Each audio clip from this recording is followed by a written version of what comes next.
Nikita Mazepin, Lance Stroll, Michael Masi. 3 names burned into the collective rage of Formula One fans, each hated in their own special, chaotic way. But what if I told you there's a man who managed to surpass all 3 in pure, unfiltered hate? The man, the myth, the goblin, Mohammed Ben Sulayem, or as the internet lovingly calls him, MBS. Mr. No Jewelry, Mr. Van Swearing, Mr. I'm definitely the main character. MBS isn't a driver. He's not a team principal. He's the president of the Fédération Internationale des Automobiles, the people who make and enforce the rules of motorsport. Basically, if Formula One was a video game, this guy is the mod who banned you for saying damn. Get this guy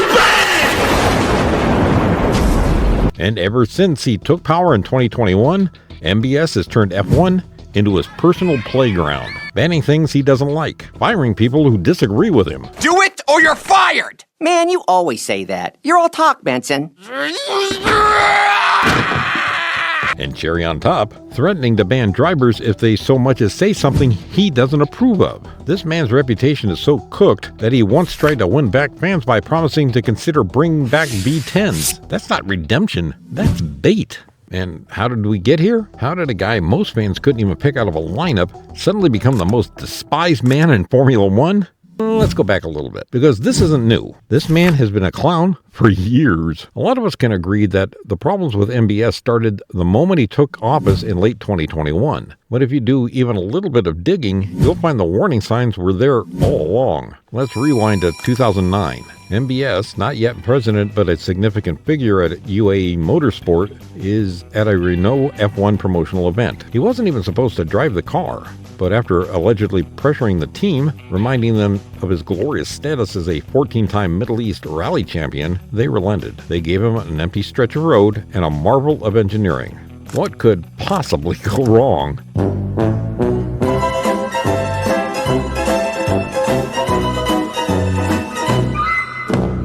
He destroyed it. Not in a blaze of glory, not by pushing the limits, but by spinning the car the moment he touched the throttle. He had a road all to himself, a literal blank canvas, and he chose to paint a masterpiece of incompetence. But let's put this in perspective. Nikita Mazepin, the undisputed king of spinning, needed a full 20 seconds and the immense pressure of the debut Grand Prix weekend to become an eternal meme. MBS did it on a leisurely Tuesday with no one around him, just for the vibes. He spun in 5 seconds. It wasn't a mistake, it was a prophecy. A trailer for the full-length disaster film his presidency would become. The footage of that spin should be preserved in a museum as the single greatest piece of foreshadowing in motorsport history. But as the years went by, people forgot. MBS climbed the ladder of the FIA. When he ran for president, there was a sliver of genuine, albeit misguided, optimism. The community thought, finally, a racer president, a man who understands the sport from the driver's seat, not a boardroom. People said he seemed like a good pick, that he had a love for the sport, that his goals were interesting. Boy, were they fucking wrong. Turns out having been a racer doesn't mean you're not an idiot. It just means that you're an idiot who knows how to drive. Sometimes. That initial optimism now feels like a cruel joke, and how it started versus how it's going mean. Upon taking the throne, MBS immediately began his reign by tackling the most pressing issues facing Formula One. Just kidding. He started a series of petty, personal crusades against things that literally no one else on the planet cared about. In early 2022, with cars bouncing so violently from porpoising that drivers were getting their spines compressed into dust,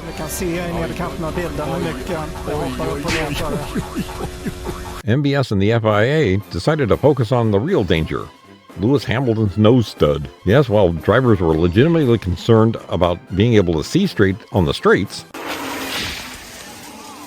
MBS was busy drafting a multi-page document on the existential threat of a Cartier earring. It was so transparently targeted at Lewis Hamilton, the sport's most famous and jewelry-adorned driver, that it was insulting. It wasn't about safety, it was about control. It was MBS, the new headmaster, telling the most popular kid in school to tuck his shirt in.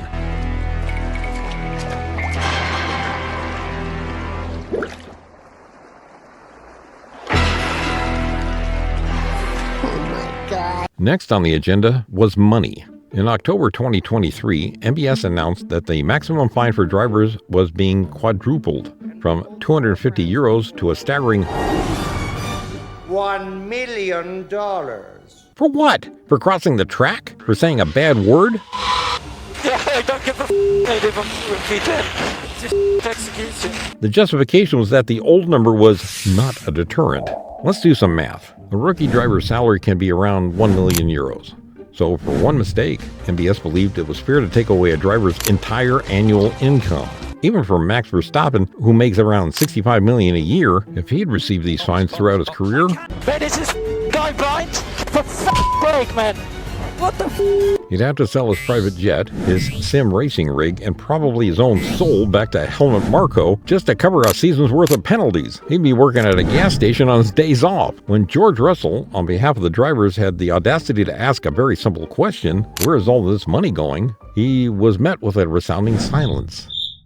No transparency, no accountability, just the unspoken implication that the money was going to the great FIA slush fund, probably to pay for lavish dinners with expensive wine, as Max himself joked. It's quite a big fine, so I hope they have a nice dinner and a lot of wine. Good expensive wine, that would be nice. They can invite me for dinner as well, I'll pay for that dinner too. Or perhaps for a solid gold, life-size statue of MBS to be erected at FIA headquarters. This is where the hypocrisy truly ascends to a god-tier level. In December of 2022, MBS banned drivers from making any political, religious, and personal statements without prior approval. The sport of fast cars suddenly decided that the most dangerous thing in the world was a driver having a compassionate thought. The rule was designed to silence drivers who were using their platform for good. Sebastian Vettel couldn't wear a Save the Bees t-shirt. Lando Norris couldn't speak openly about mental health. Lewis Hamilton couldn't advocate for human rights.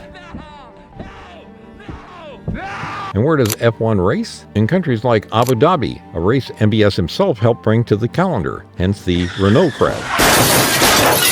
Bahrain and Saudi Arabia, all places with documented severe human rights violations. The message was clear. We will gladly take the money from these regimes, but God forbid one of our drivers points out the obvious moral contradiction. The hypocrisy reached its comical peak in 2024, when Donald Trump attended the Miami Grand Prix. And who was glued to his side the entire time? Our very own Green Goblin. The man who banned political statements was now using the sport for his own political photo op. Fans rightly called him out. So you can have a political opinion, but the drivers can't? It's a level of double standard so brazen, you almost have to respect it. And let's not forget his advocacy for diversity. He loves to talk about making F1 a safe and inclusive space. This is, by the way, the same man who once said on his old website that he does not like women who think they are smarter than men. Was accused of sexism and bullying by a female employee. Naturally, the FIA investigated the situation. Oh wait, no they didn't, for unknown reasons. And on the rare occasion they do investigate their own, they pull the classic move. We have investigated ourselves and found that we have done nothing wrong. The reason for all this hypocrisy, all these petty rules, is simple. Mohammed bin Sulayem is the biggest attention seeker in the sport.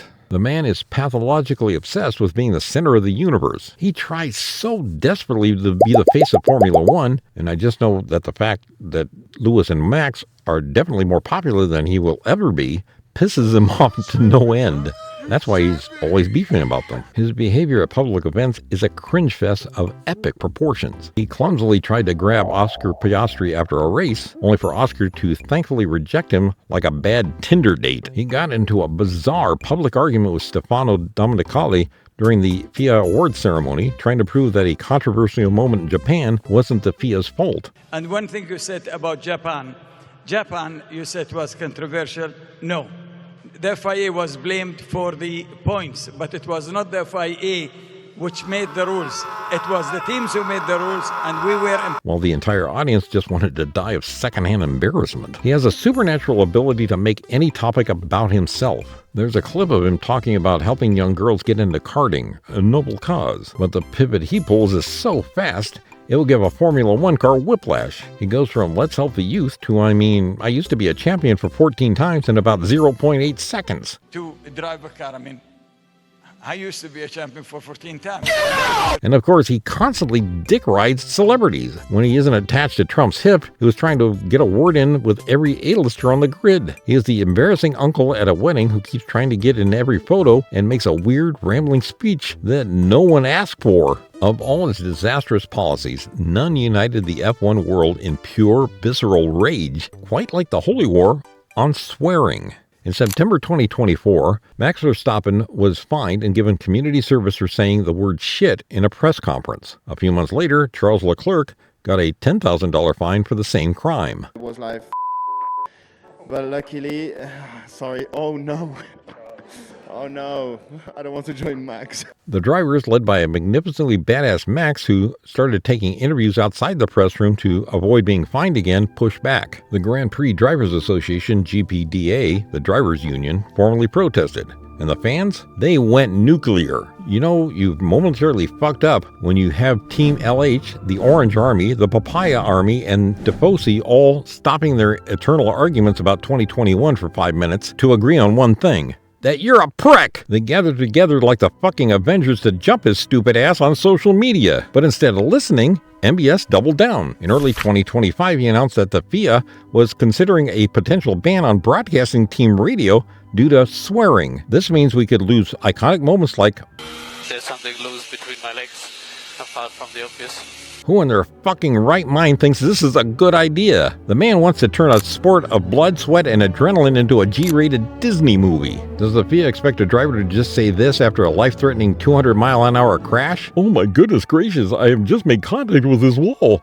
I must say, I do hope my delicate bones have not crumbled into smithereens. Golly! When faced with all this criticism, a good leader would listen, reflect, and adapt. MBS just shuts it down. When drivers criticize questionable penalties, he posted an Instagram story threatening them with severe punishment for hurting the steward's feelings online. This man was so butthurt over social media comments that instead of fixing the problems, he tried to silence his critics. He fired highly qualified FIA stewards like Tim Meyer, a 15-year veteran, simply because he took personal offense to a document Tim presented to him. A document Tim wrote. He was fired for being the messenger of an insult. This isn't leadership. This is the behavior of a tin pot dictator. Some of you may die, but it's a sacrifice I am willing to make. To kick off 2025, he introduced a new rule threatening drivers with fines, points deductions, or even race bans if they dare to speak ill of the FIA. Honestly, it's a sad joke. F1 used to be a sport of raw personality. Now drivers have to be PR-trained robots, terrified of saying the wrong thing. MBS is strengthening the worst stereotypes of Middle Eastern leaders,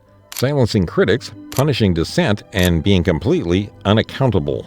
Yes, there are a couple of good things he's done, like promoting growth for younger drivers and advocating for the 11th and 12th team. But these are overshadowed by his pathetic, embarrassing behavior, and are likely just schemes to make F1 more money in the long run. Let's not even get into the allegations of him donating millions to F1 member clubs who just so happen to be the people who vote for the FIA president.